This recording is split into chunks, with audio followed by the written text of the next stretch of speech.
Então, pessoal, todos bem? Sejam todos novamente bem-vindos ao YouTube, sejam bem-vindos ao meu canal. Eu sou o professor Birajara Casado e você está na maior sala de aula que prepara para os concursos da advocacia pública. Aqui somos mais de 46.200 pessoas no momento em que eu gravo esse vídeo. Bom, vamos falar sobre a Emenda Constitucional 113 e vamos falar sobre o que essa emenda altera o sistema de atualização e correção monetária no que diz respeito às condenações da Fazenda. A emenda 113, ela está sendo conhecida como a nova emenda do calote. Tudo efetivamente voltado para as alterações constitucionais que ela acarreta no sistema constitucional de precatórios. O objetivo desse vídeo não é dissecar aquilo que já foi publicado em termos de emenda 113. A gente vai ter um vídeo só sobre isso depois. O objetivo desse vídeo é analisar a mudança que essa emenda 113 acarreta no sistema constitucional de precatórios, especialmente no que diz respeito, exclusivamente nesse vídeo no que diz respeito, à atualização monetária e aos juros de mora aplicáveis às condenações da Fazenda Pública. Esse é o objetivo desse vídeo.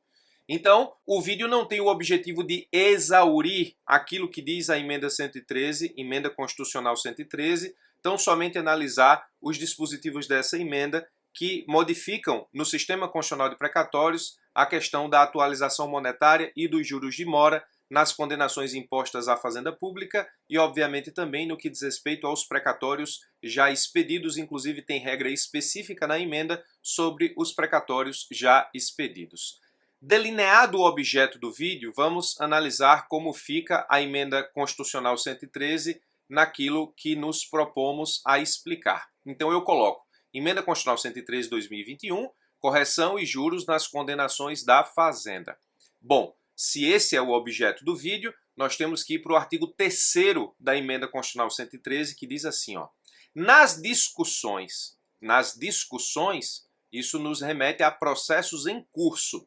Então, nas discussões, ou seja, nos processos em curso, e nas condenações, ou seja, nas decisões judiciais que envolvam a Fazenda Pública, independentemente de sua natureza, ou seja, qualquer natureza que seja a condenação que envolva a Fazenda Pública, e para fins de atualização monetária, de remuneração de capital e de compensação de mora, ou seja, correção monetária e juros de mora, inclusive do precatório. Então aqui essa emenda 113 teve o cuidado de não repetir a última emenda do calote, porque aqui ela está falando nos processos em curso, nas condenações e nos precatórios, ou seja, em tudo, processos em curso, nas discussões, nas condenações que envolvam a Fazenda Pública, ou seja, nas decisões judiciais e nos precatórios presume-se condenações judiciais transitadas em julgado, ou seja, em tudo, haverá incidência, uma única vez, até o efetivo pagamento, do índice da taxa referencial do Sistema Especial de Liquidação e de Custódia, a taxa Selic, acumulado mensalmente. Esse é o artigo 3º e essa é o novo capítulo da novela Atualização, correção e juros de mora nas condenações da Fazenda. Professor, eu li isso direito? A emenda constitucional 113, ela apaga tudo o que existe em termos de atualização monetária e juros de mora e aplica a Selic para tudo? É isso mesmo? Sim, é isso mesmo. É isso que diz o artigo 3º da emenda constitucional 113. Aí você diz, mas e as condenações previdenciárias? Veja, aqui diz, ó, independentemente de sua natureza. Engloba as previdenciárias? Engloba. As tributárias? Engloba. As cíveis? Engloba. Engloba tudo. Ou seja, é para as discussões, processos em curso, para as condenações, ainda que não transitadas em julgado, e para os precatórios, já expedidos, o que pressupõe as decisões que transitaram em julgado e dela, a partir dessa decisão transitada em julgado, nós temos a expedição do precatório. Tudo agora é substituído pela Selic.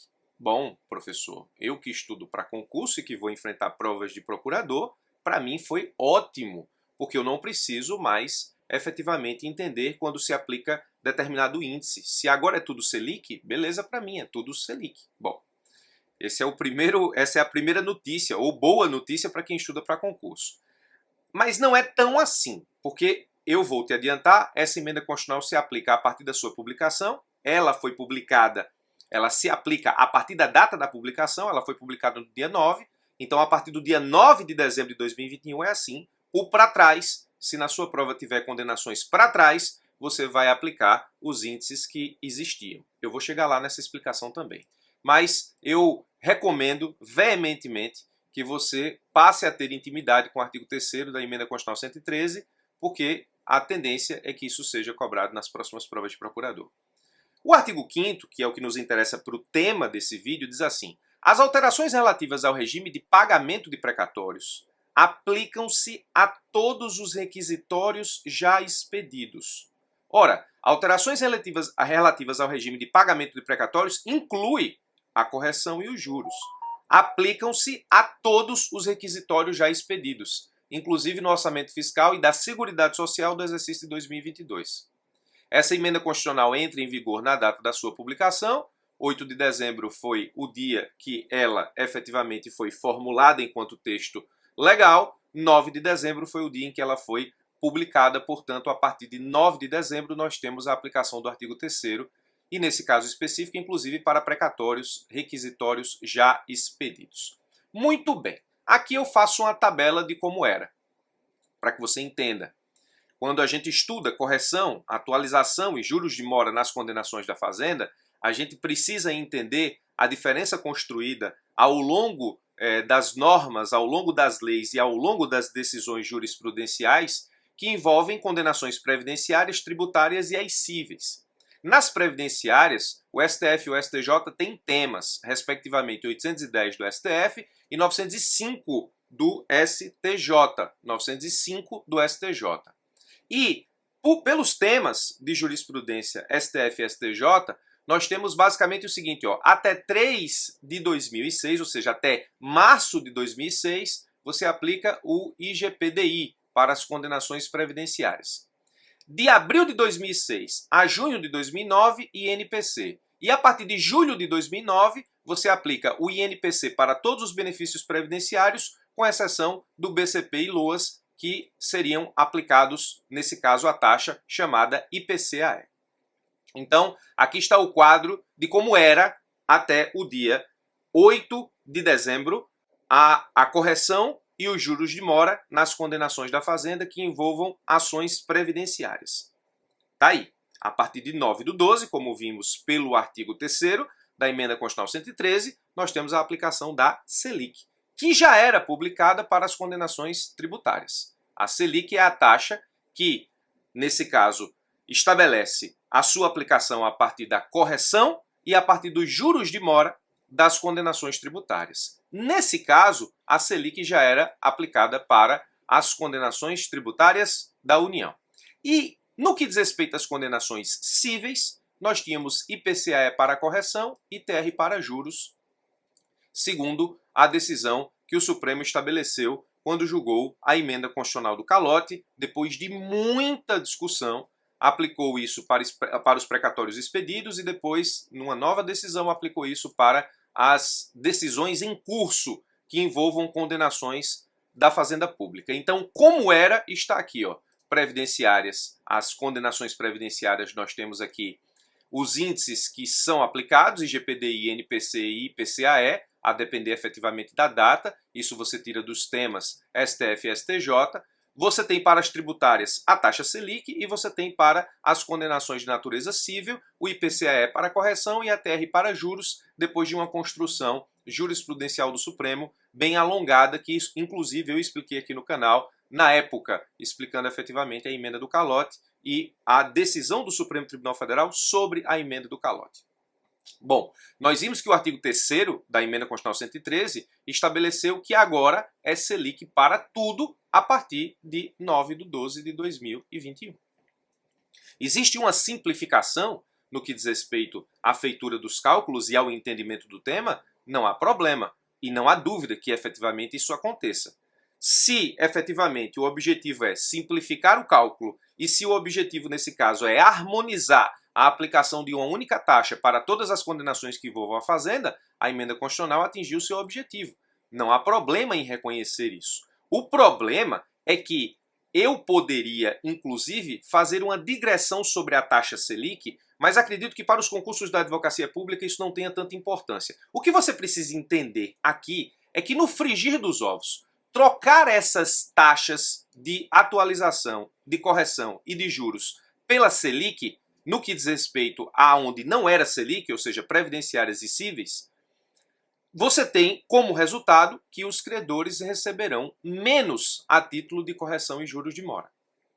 Como disse, poderia fazer uma digressão sobre a taxa Selic, mas não é o objetivo, e a taxa Selic em si, a sua formação, a sua composição, a sua história, a sua origem, ela não vai cair no concurso de procurador. O que você precisa efetivamente saber aqui é que a substituição dessas taxas pela Selic importa em uma diminuição daquilo que os credores do poder público receberão a título de correção e juros de mora. É isso que você precisa ter na cabeça nesse momento.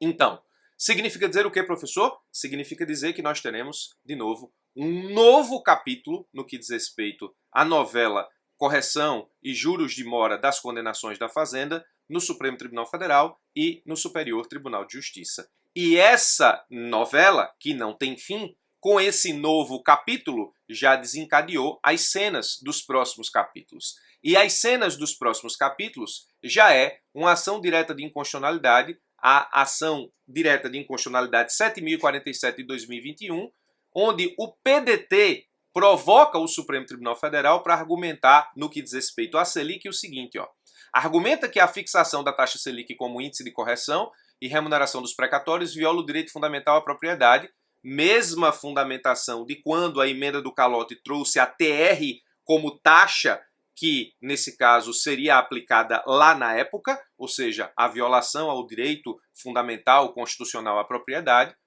De acordo com o partido, a taxa não é instrumento adequado para repor perdas inflacionárias, pois é instrumento de política monetária com o objetivo de controlar a inflação e não para reparar perdas posteriores. Alega também que a taxa é fixada de forma discricionária pelo Comitê de Política Monetária, o Copom, de acordo com as preferências circunstanciais da política econômica encampada por determinado governo. Então, o que nós temos aqui na Emenda Constitucional 113, no que diz respeito à sua alteração acerca do regime constitucional, do sistema constitucional de precatórios e da correção e dos juros de mora nas condenações da Fazenda, nós temos uma substituição de todas as taxas para as ações de qualquer natureza, independentemente da sua natureza, tanto no que diz respeito aos processos em curso, quanto no que diz respeito às condenações não transitadas em julgado, quanto no que diz respeito às condenações transitadas em julgado que já geraram requisitórios, a substituição de todas as taxas pela Selic.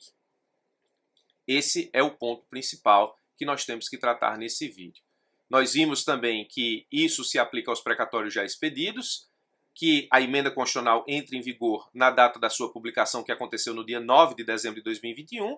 Te expliquei como era, ou seja, um quadro geral, sem pretensão de esgotar o tema, mas um quadro geral da aplicação das taxas de correção e atualização e juros de mora nas condenações da Fazenda de natureza previdenciária, tributária e civil, e nós vimos como fica agora com a Selic a partir da Emenda Constitucional 113 e vimos que agora a novela vai ter novos capítulos porque a aplicação da Selic é prejudicial em termos monetários para os credores de precatório e nós já temos aí uma ação direta de inconstitucionalidade do PDT engatada no Supremo, ou seja, nesse momento vale a Selic, é efetivamente o que está na Emenda Constitucional 113, mas nós vamos ter que analisar as cenas dos próximos capítulos e saber qual a destinação que o Supremo Tribunal Federal dará a essa ação direta de inconstitucionalidade. Obviamente, ao sinal de qualquer novidade, eu trago aqui para o canal para que a gente esteja sempre atualizado no enfrentamento de provas dos concursos da advocacia pública. O cenário hoje, no momento em que eu gravo esse vídeo, dia 14 de dezembro de 2021, é justamente esse aqui. Então, anote aí no seu material essa importante atualização acerca da atualização monetária, da correção e dos juros de mora das condenações impostas à Fazenda Pública, porque até que efetivamente nós tenhamos alguma novidade, esse conhecimento é o que vale para o momento no que diz respeito às provas de procurador. Cuidado que a prova pode pedir efetivamente como se calcula essa atualização, a correção e os juros antes da emenda constitucional 113 e efetivamente também pode pedir como se aplica pós-emenda constitucional 113, portanto está aqui mais um quadro que pode salvar a tua pele num concurso de procuradoria. Muito obrigado pela sua atenção, forte abraço e até os nossos próximos encontros.